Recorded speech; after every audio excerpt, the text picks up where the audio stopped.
Okay, so hello YouTube, we're back with another One Resort video, and I'm being included in on it this time. I just realised that it was really poor time because I've got a cold, so I'm sounding and looking rubbish. So the first video I'm going to feature on the YouTube channel, I'm going to look absolutely awful. But you guys look just dapper as usual. So Thank you, thank you. Today we're going to be looking at how Google Plus has taken over Twitter in terms of the social network. Still very much far behind Facebook, which is still number one. But we want to kind of explore how this has happened. And we have some various kind of theories based from our analysis. And we kind of just want to explore that now. So it was in the news recently that Google Plus had taken over Twitter. Now it's got about 343 million users, I think, now. I don't know what the figure is for Twitter. Do any of you have that figure at hand? We can have a look. Yeah, we can certainly have a look. And in this video, we should say we're airplaying off Alex's iPad Mini, so we're able to give you a demonstration as well, which is very exciting. It seems like we're doing something new every video now, which is nice. It's definitely an adventure, isn't it? I think we should definitely green screen it on another one and see if we can get some special effects in there. I'd always like to see some explosions in some of these videos. So we've got 2012, 175 million tweets. How many does it say for users? Is there anything there about users? It says there 32% of all internet users are using Twitter, which sounds like something that's possibly made up and not true. I mean, my mother certainly doesn't use Twitter. I mean, she's an internet user. Of all internet users. But does that includes desktop, that includes mobile, that includes everything? And all countries in the world. I mean, is, for example, Twitter, are you allowed to use Twitter in China? Is it one of the block services? Well, Google is, isn't it? Google's a block service in China, isn't it? I mean, certainly Facebook, I think, if it's used at all, it's tiny, isn't it? Is it Sina Weibo, which is the biggest social network in China? Yeah. I think they have a different selection of social networks that people use. 570 million accounts, apparently. Is that? Yeah. So where's the statistic from then that Google Plus is? The thing is, though, this is an analyst's figure, right? According to the Paris-based analyst group. So the trouble with analysts is they say things based on analysis. So but you're never going to get one figure, are you? The actual users. You're never going to get one decisive figure, are you? You're going to get people kind of spitballing and giving you ballpark figures. But once you get to 500 million users, I would imagine that your fluctuation per day is probably in the order of 100,000. At least I would have thought. As you said, with all of this, I mean, it's like government statistics, isn't it? You know, one of them might use a different set of data, so they come out with something for the opposition, leading government or whatever. They say one thing. It's all but I think it's just a big number, isn't it? I think that's what it is. I think the general voice is that Google Plus has overtaken Twitter anyway across kind of a lot of reputable sources. So we can assume that is actually correct, and we can trust that because they come from independent sources as well. Yeah. But what we want to kind of look at is how that has happened as well. And one of our speculations was the rise of Android operating systems, Android phones, not just here, but also in Asia as well. We've seen a lot of the Chinese have adopted Android a lot more over the iPhone, and I think one of the reasons, especially in Japan, that they think the iPhone is too simple in a lot of respects, and the Android is much more suited to them. Now, when they have an Android phone, they're more inclined to get a Google Plus account from that as well, aren't they? Because then they can start to sync everything up. Yeah.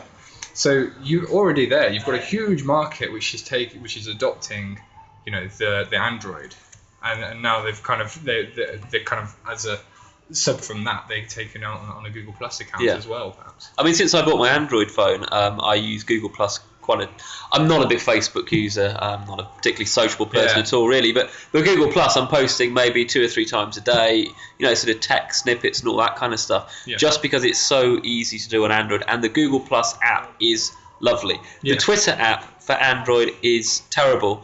And, of course, as we all know, Twitter have taken a rather negative view of people creating alternative Twitter apps. Yeah. I mean, I didn't think the Twitter app was that bad, but I mean, it's not as nice as Google Plus in terms of the smoothness of the experience, the animations, all those small bits which make it a really nice experience. Yeah, but I think, well, as soon as you said that, I think the Facebook one is probably the worst of the three. Actually, when I look at it, I think that's it's a lot better in the last sort of 3-4 months since they released the native Android the app. HTML5 app was terrible, very poor. Yeah. So yeah, I mean, we've had a look at, we've kind of speculated about the Android taking off at the moment with mobile devices. Yeah. Have you got that graph that we've got for the Android versus iOS? Is it on there? So we can see from here, I mean, we've done a comparison. This is on Google Trends, and you pointed out perhaps this might be a little bit biased. But you don't know. And this isn't an actual graph on sort of actual figures. This is when they're peaking. So, you have to kind of look and kind of take it with a pinch of salt, perhaps. We can see with iPhone apps and Android apps, you can see Android apps are kind of just peaking still.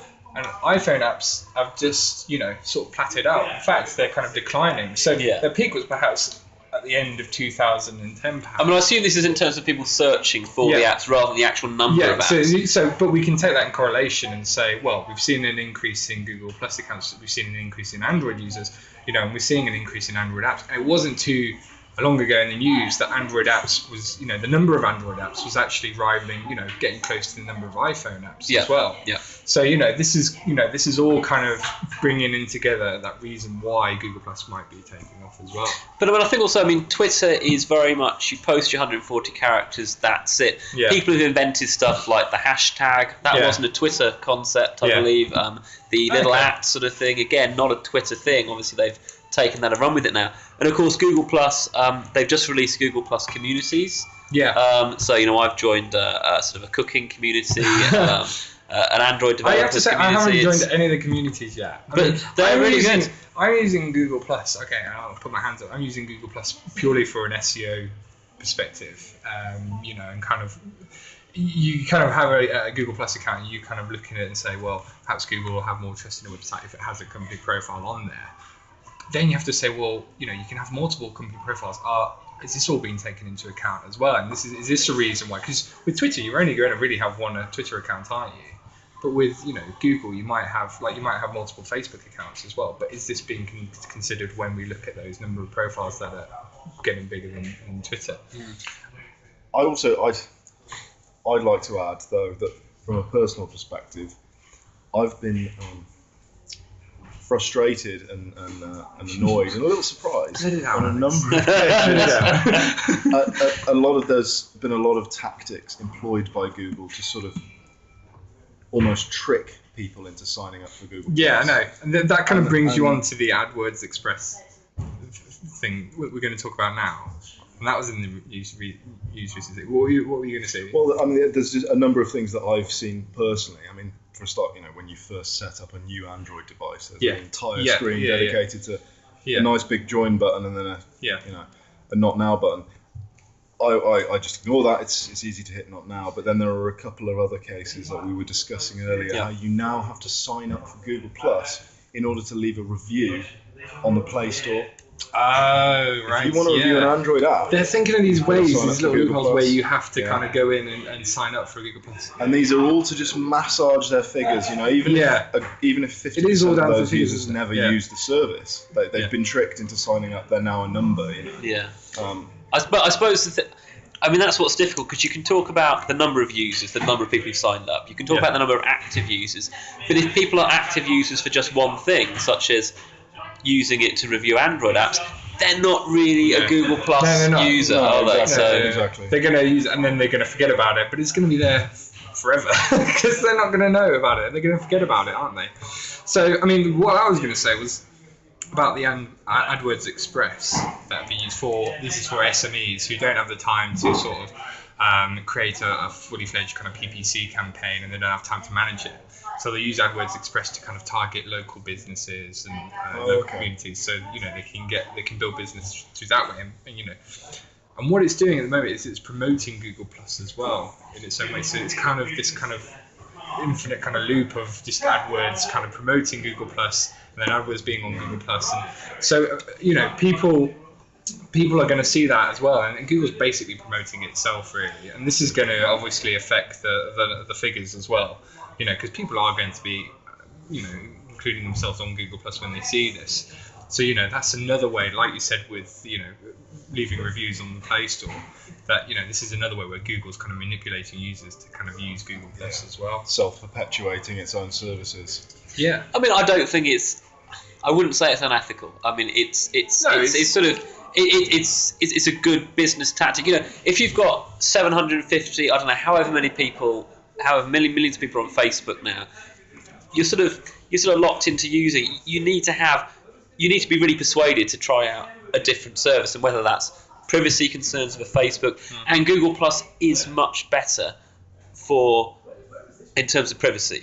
When you're sharing stuff, it's a lot more obvious who you're sharing it with. Now, to be honest, I always share publicly. I don't really have friends on Google Plus. That's what I use Facebook for, not a lot.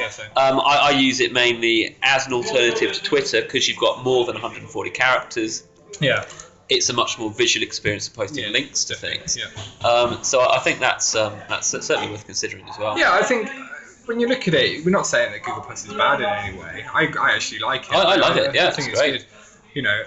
But we just kind of when you look at these figures, you need to kind of explore why this is happening, I think. But I'm happy to still use Google Plus, and kind of promote it amongst other businesses as well. I think that's more for me. It's very good for businesses as well as just normal people. Because I think Facebook is very kind of informal, and it's kind of a bit juvenile in some ways, whereas Google Plus is a lot more mature, I think. I think definitely there's the average user on Google Plus probably has a higher IQ than that on Facebook. Maybe that's sweet to say. I don't know. But I don't have any hard evidence on that. I think what would be also be interesting is, I mean, you bought your Windows 8, your phone with Windows 8 iOS. I did, yeah. Not iOS. Windows Phone 8, yeah. Yeah, and we're kind of thinking, what is now kind of Microsoft wanting, a piece of the pie as well? Do you reckon they'll be kind of... Well, Google must think so, because they are taking active steps to cut Microsoft out cut them off from all their services, essentially. I mean, they're entered the playing field now. Active sync support from Gmail, so that Windows Phone users will no longer have a good email experience when they're using Gmail accounts. Yeah. Google has publicly stated they have no intention of releasing any of their, let's face it, extremely high quality and heavily relied upon applications such as Google Maps. Yeah. They have no intention of bringing those to Windows Phone. And this is part of a long-standing dispute between. But I think Microsoft do fancy themselves in Google's position. I mean, Bing is. Well, Bing, yeah. Bing is their attempt to. Well, even the market share of kind of search engines with Bing, that's kind of it's improving. Again, it's not huge. It's not competing with Google in any way, but I think Microsoft are definitely trying to do the best they can to kind of be in with the big boys, really. And there was the issue of them using Google's search results, wasn't there? Oh, okay. You perform a search in Bing, they were actually pulling in results from Google and displaying those in Bing at one point. Do you remember? I don't remember that. I try and avoid Microsoft stuff as much as possible. I just don't like it. I think we're going into a different realm here. Yeah, Microsoft is evil. Okay, Google's evil. Apple's evil. They're all evil. Of course, this is this doesn't reflect the opinions of one result. No, of course not. No, we love Apple. We love Google. We make our money by writing software for their devices. Yay. Okay.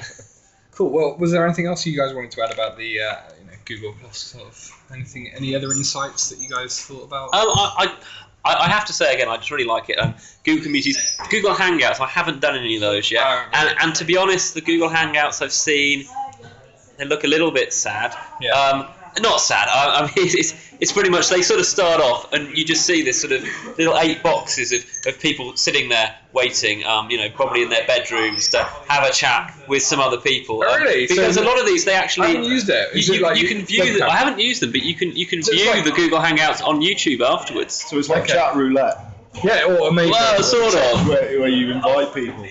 Yeah, I mean, you can invite people. It can be more of a general invitation if you are subscribed to a community or to something. It looks really useful. I think if you're interested in a topic and you get together with a group. With the Hangouts, you could kind of adapt that and say that's almost kind of going into the realm of Skype, I think. if you think about it. Yeah, absolutely. It's kind of like there's that kind of video conference calling Yeah. perhaps that's involved with that. So maybe there's another kind of niche that Google Plus is trying to get down in as well there. I mean, they're now providing broadband services. Google. Oh, Google Fiber in the US. Providing fibre and in London as well. Oh, really? Excellent. Google are the only. Coming to Birmingham soon. I know. Well, Google are the only provider cheaper. of fibre connections in London, as far as I'm I'd aware. imagine, are they running the service at a loss? Certainly initially. I mean, it must have cost them billions to roll out. Yeah, I should imagine. But I know when they've quoted for the UK, haven't they, that it's it would cost BT or whoever 50 billion to get fibre to the doorstep. I mean, maybe that could be the topic of our next video. Then we look at how Google's taking over the world. I think 25 years from now, we will be looking back on the day that Google became self-aware. Yeah. And, like Skynet started taking over From Google Plus and everyone from was where plugged now? into its fibre. yeah. Okay, thanks a lot then, guys. Oh, and one thing we should just mention, of course, is voxpopme.com. Oh, okay. It's a service One Result's been. Do we have anything to show Yeah, here? yeah. I was going to do a specific video on that, but yeah. But I think we're doing a really big push over the next few days, aren't we? Yeah, So, that's what made very cool new app that's coming out where you can actually be rewarded for doing video reviews on specific brands. and get paid. Yeah, get paid for it. Yeah, you get can see paid. here. Yeah, now you get rewarded. Did you develop this? That. I've Maybe you should worked be on the iOS. talking about this and explaining the. Sure. Yeah. So VoxPopMe it's a great new way for brands to solicit the opinions of the consumers that they care about, and it's a great new way for consumers to tell brands what they think of their products and services and earn some money for it. So you'll play got the sound on here. intro video. Wouldn't it be great if you could easily give your opinion to major brands about their products and services? Wouldn't it be even better to be paid for your valued opinions? Introducing VoxPopMe, a simple smartphone app for you to voice your opinion and get paid for it. Brands ask the questions, you record short video responses to share your feedback directly. It's simple to use. You can follow the live stream of questions waiting to be answered, or even receive push alerts when a new question is available. Record your opinions, get paid to your VoxPopMe account, and cash out. VoxPopMe lets you make a real difference to products and services that matter to you. VoxPopMe, it pays to have an opinion.